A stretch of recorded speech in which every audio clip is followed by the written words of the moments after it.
You know what it is, man. You know who it is, and you know what it is. It's your boy Big June, here with another episode of Big June Sports Talk, man. Where sports discussion becomes sports debate and so on and so on, man. If you're new to this channel, hit that like button, hit the subscribe button, man. You know what I'm saying? For the moniker, if you don't know about this platform, we discuss everything, the good, the bad, and ugly. Everything and anything associated in the sports world, we touch on this platform, man. You know, as far as the NFL goes, you know, it's some good, it's some bad, and it's about to get real ugly. So let me give you the good real fast.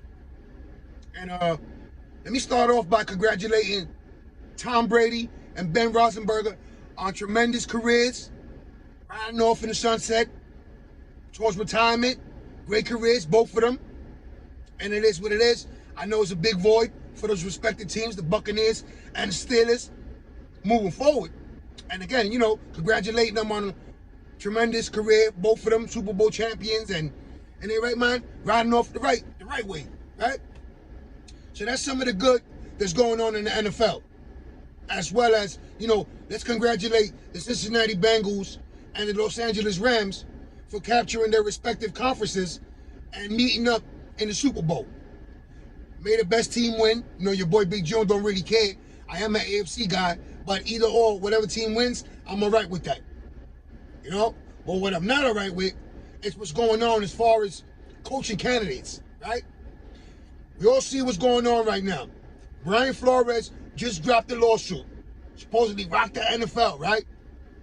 Now, here's the thing for me. You know, they say if you don't stand for something, you fall for everything. So the first question I want to pose is, what took so long for anyone to step up as far as a coach / general manager, front office personnel, anyone that has a voice in the NFL circle, right? Because it's like, you see what's going on, and it's been happening. And it will continue to happen. And hopefully, by Flores standing up, more will join him. And soon, you know, every Latin or black minority coach will get their due. So now here's the second question I want to pose, right? As far as, you know, how you always got this fresh young mind, an innovative mind coming in, right? To the league, from college, wherever he comes from, right? Supposedly earning their dues, paying their dues, right? So you mean to tell me that there aren't any blacks or Latin innovative young minds in the college rankings or in the NFL circles due for a come up that has paid their dues? I'll wait, right? It's just crazy, right? Now, the last question I want to pose, it ain't really a question. It's more like a statement from your boy Big June. Sports Talk, right? Man, fuck the Rooney Rule. I don't know where y'all came up with this Rooney Rule and all this bullshit, but man, fuck that rule. If you're going to interview a candidate based off their color or experience, or whatever the case might be, etc., fuck the Rooney Rule. It does more harm than good. Let me summarize that for a second, right? Now picture this, right? Let me give you one story of my life, you know, real fast. You know, your boy Big June, fresh out of prison, trying to change his life, find a way, move in a different direction, right? Positive direction. So, you know, I tried. Before I got on, I was given the opportunity by my brother Frank and Snapple. You know, your boy Big June went to welfare. You know, I had kids. You know, you got to provide for your family by any means, right? But anyway, you know how deflating it is to be sent to job interviews or job fairs, hiring events, and for them to single out a felon, stating that if you have a felony or have just came home from prison, this isn't for you. So basically, I was just attending these job fairs, these hiring events, these interviews that they were sending me to, these dead-end interviews, by the way, so they wouldn't cut me off as far as my food stamps and my little cash that I was getting, right? So imagine how dejected a candidate must feel walking into the room, knowing that not only is he not going to get picked, he's already being overlooked in the coaching process. Right? Just think about that for 1 second. You're walking into the room. Here you are, as worthy as any candidate. And for whatever the reason might be, you're not even in the equation. You're not even in the consideration for a head coaching job. They're just doing their due diligence so they won't get fined by the NFL. Right? This Rooney Rule. Yet, no, not to Cal Shanahan or, Marty Schottenheimer's son, Brian Schottenheimer. Have these dudes really paid their way and paid their dues in the NFL circles? I mean, look at Sean McVay. It's something about that dude that rubs me in the wrong way. And I don't care. And as far as this ridiculous chunky soup commercials, please, go ahead with that bullshit. But you mean to tell me, so any innovative young mind that comes into the NFL, the FLORES or this guy or that guy, none of them are black or Spanish. But yet you still don't see a problem with it.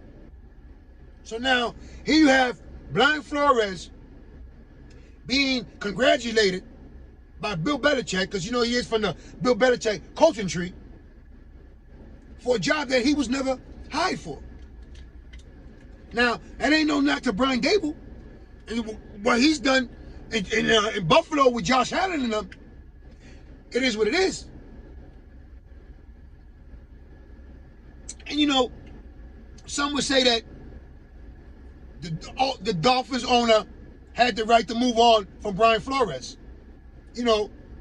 Went 10-6 the year before, started off 0-7, finished 9-8, finished off strong. In 3 seasons at the helm for the Dolphins, he finished with a record of 24-25. Right? Okay. But this is the thing that I start taking a look at certain things, and I'm like, wait a minute. Let me start breaking this down, right? So what I did was, I got a list of all the minority, black or Spanish head coaches in the NFL during this history of the NFL, right? And these are the names. It's not a big list. Not surprising at all anyway, right? You had Jim Caldwell, Art Shell, Herm Edwards, Tony Dungy, Lovie Smith, Brian Flores, Dennis Green, Anthony Lynn, Mike Tomlin, Marvin Lewis, Todd Bowles, Leslie Frazier, Romeo Crennel, Mike Singletary, Raheem Morris, Vance Joseph, Hugh Jackson, Steve Wilkes, David Culley, Fritz Pilot, and Ray Rhodes. Now, I just gave you a list. 21 minority head coaches altogether. Right? Shout out to Tony Dungy and Lovie Smith for making history at the same time, becoming the first 2 African-American head coaches to reach the Super Bowl, right? And Tony Dungy on capturing the Super Bowl. So now, here's the thing with Raheem Morris and Vance Joseph, right? These guys were never hired through the interview process. They never wooed any owner. They became head coaches after the head coach who hired them on the coaching staff got fired during the season. Yet, they weren't given a chance properly through the interview process or through their coaching from the prior season to retain their head coaching position, right? What about Hugh Jackson? Wasn't Hugh Jackson made a scapegoat in Cleveland? I mean, he came from Marvin Lewis, right? Stuck it out in Cincinnati. Things didn't work out. Ended up in Cleveland. From the start, you could tell he was doomed. So it didn't really matter what he accomplished. Now some of these guys are not even in the league. And if they are in the league, they can't get recycled to become a head coach once again. You got Todd Bowles. Yeah, he flamed out as the head coach of the New York Jets, my New York Jets. But hasn't he rebounded? Leading the Tampa Bay defense? Revitalizing that defense? Making them into a championship pedigree? Super Bowl champions? Yet he still can't get another head coaching gig, right? He's still stuck as a defensive coordinator. I mean, these are the stuff that's going on, right? Look at Eric Bieniemy, right? Now, I want to compare something real fast, right? As I'm going into Eric Bieniemy. Why is it that Josh McDaniels has just been given his third opportunity to be a head coach in the National Football League? Right? No knock to him and his arrogant, cocky ways, whatever. You know, good luck to him. But what it really means is, why is it that Eric Bieniemy, who's under the tutelage of one of the greatest head coaches of all time, and Andy Reid, in the midst of one of the greatest dynasties, even though they failed to make the Super Bowl, as the Kansas City Chiefs. Now, why is it that Eric Bieniemy can't get a head coaching gig? Is he not qualified? Is he not coming from the proper coaching tree, such as Josh McDaniels? I mean, help me out. Help me make sense of this. Because we all know what the answer is. It is what it is. This has nothing to do with Colin Kaepernick, but he did mention what was going on. And people turned the cheek and closed their eyes, right? And came oblivious and blind to it. The difference between Colin Kaepernick and Brian Flores is that with the inactivity, Colin Kaepernick could not or possibly still be effective. Could he be a starting quarterback caliber-wise in the NFL today? Who knows? What we do know is Brian Flores has just came off a 9-8 season where his team started 0-7. Okay, the expectations were high, coming off a 10-6 season. Made a couple of pickups during the free agency, right? Whatever the case, it didn't work out. So the Dolphins owner decided to move on. All these head coaching vacancies. I mean, there was a lot of vacancies, and there's still a couple left. And yet, Eric Bieniemy, Vance Joseph, Raheem Morris, Brian Flores were never in serious consideration for any of those openings. Now, you got the rule that if the current team that the coordinator's on is currently in the playoffs or in the Super Bowl, they cannot be interviewed until that team is eliminated. Now, what kind of stupid rule is that? How the fuck do you expect for anyone to fulfill their destiny and becoming the next head coach, their dream, their goals, and you punish them because the team they're currently coordinating is in the playoffs or in the Super Bowl?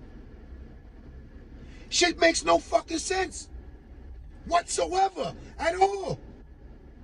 Now, how do you go, like if you're Josh McDaniels, you get a chance to turn down a head coaching opportunity at the last minute before the press conference when they were set to introduce you as the head coach? I mean, you got John Gruden rock with the email scandal. They knew what was going on. They knew how his mouth was. Mr. Twitter fingers, whatever he was doing. It was in those circles. Now, from Ray Rhodes. Remember that name? Ray Rhodes. You know, when you think about some of these coaches, they haven't been recycled. They have not been given a second opportunity to become a head coach once again. What about Steve Wilkes? All right? Dennis Green, he got an opportunity. If Mike Tomlin wasn't in Pittsburgh, didn't have the success he's had in Pittsburgh, where would he be now? What would be his stature in the NFL? What about Leslie Frazier? You see, everyone's seen what he's done with that Buffalo defense the last few seasons. Top 5. Against the rush, against the pass, making the playoffs, matching what the offense brings to the table, right? Yet, he's always in consideration for a head coaching gig. It is what it is, man. I mean, What else could you really say? I'm looking at it, right? Yeah, Jim Caldwell. Yes, he was recycled. Inherited the team from Tony Dungy, right? But he was actually doing positive things in Detroit before he was fired and let go, right? You got Anthony Lynn. Come from the Rex Ryan tree. You know, again, the numbers wasn't spectacular with the Chargers. They decided to move on, which every owner has the right to. But some of these owners, like, they've made it loud and clear. They don't care what the fans, they don't care about the fans or what the fans think. It's all about filling in the arena, selling merchandise, and making money, right? Because if you fire a coach coming off back-to-back winning seasons, when they didn't make the playoffs, which is the ultimate goal, who do you find as a more worthy candidate moving forward to lead that team into the playoffs if it wasn't Brian Flores? Right?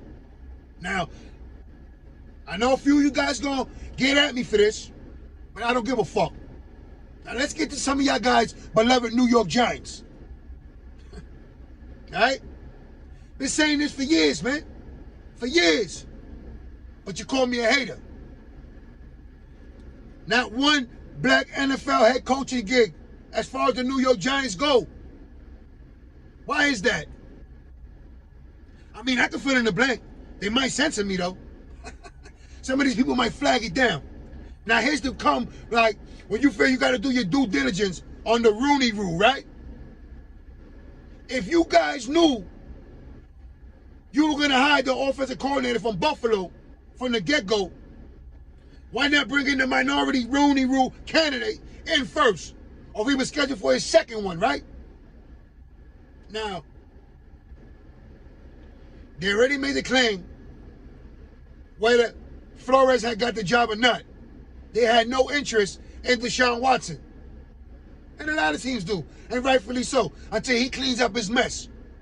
But some of these statements being made by an owner, you know what I'm saying? I think you could get where I'm leading at. It's foolishness. It's stupid. Now, why won't you come out with a statement clarifying what's happening as far as the Brian Flores situation, right? This is what we doing in the NFL. This is what the New York Giants stand for, right? Because it's like you want to be the All-American team. So here you have Daniel Jones, a mediocre quarterback who's shown flashes in the pan at times as an All-American boy, right? What's next? Him in the commercial with apple pie? We get it. This is the image you want to portray for your organization. Look at the times we're living in now, 2022, and the bullshit still go. You know how they say, the more things change, the more things stay the same. And as far as the NFL, nothing has changed. Nothing. I mentioned some of these names. Let's see what happened with Brian Flores. He understands the magnitude of what's going on with this lawsuit. He knows he possibly could be blackballed and outplaced from the league for good. But you know what? If he doesn't stand for this and continue to fall like the rest of these guys have, then the incoming coaches from future generations will continue to deal with the same stupidity that's plagued them now. Right? So, always had this saying, you know, when they want to quiet down the masses, you always throw the dog a bone, right? So, this is the equivalent of the NFL throwing us a bone. You know, they work in conjunction and together with cahoosness with Jay-Z, right? And shout out to Jay-Z. You do what you do. And now, you know, from the complaints of a lot of the audience who actually do watch the halftime show, because your boy Big Ju could care less about that shit. I don't give a fuck if Kendrick Lamar, Snoop Dogg, Doggy Dogg, Mary J. Blige, whoever the fuck is on that stage, I could care less. That's the time when you go do your store run, your miscellaneous run, you do what you do. This is what I do. That's my smoke break. So again, your boy Big Ju don't give a flying fuck that Eminem, Dr. Dre, Mary J. Blige, etc., etc., etc., and guests are performing in this Super Bowl. You feel me? I don't care. But, you know, I'll see a lot of their complaints, and, you know, rightfully so. But again, we're talking about the NFL, where they pick and choose who they want to battle, how they want to battle. Where they pick and choose how they conduct their business regardless. Right? From Bill Belichick to Boomer Esiason. Let the cat out the bag. They let it be known. The offensive coordinator, Brian Dable, had signed, sealed, delivered the giant head coaching gig. In 2022, Eric Bieniemy cannot get a head coaching gig. He remains the offensive coordinator of the Kansas City Chiefs. Todd Bowles, still the defensive coordinator of the Tampa Bay Buccaneers. And I'm sure they're excited of retaining him. But when does he garner another opportunity to become a head coach again? Well, you have Josh McDaniels on his third opportunity. Third opportunity. And no knock on my team, because my owner's clueless. It is what it is. Fire Woody Johnson, sell the team. But where does the rookie offensive coordinator, off the strength of LaFleur being his last name, become more of a worthy candidate, right? It is what it is. There's too much politics in the fucking game. And yet, you get mad when billionaires want to battle against billionaires. You see, this is why one of the reasons why I respected Darrell Revis and be on the lookout for Revis Island episode. Because he conducted everything as a business. Treated his brand as a business. Stepped on the football field knowing it was business. And y'all were hurt behind it. So now, you know, some of these people are going to be all upset because Brian Flores stepped to the plate. He stood up. He's standing for something. I applaud him. Your boy Big June, I'm right with you. I guess they didn't get the memo. Brooklyn, we go hard.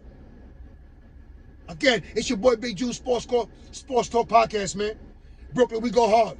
And I'm going to stand right next to Brian Flores as I stood next to Colin Kaepernick and what it is and everything that's wrong in the NFL. And I'm going to continue to talk about it. The good, the bad, and the ugly.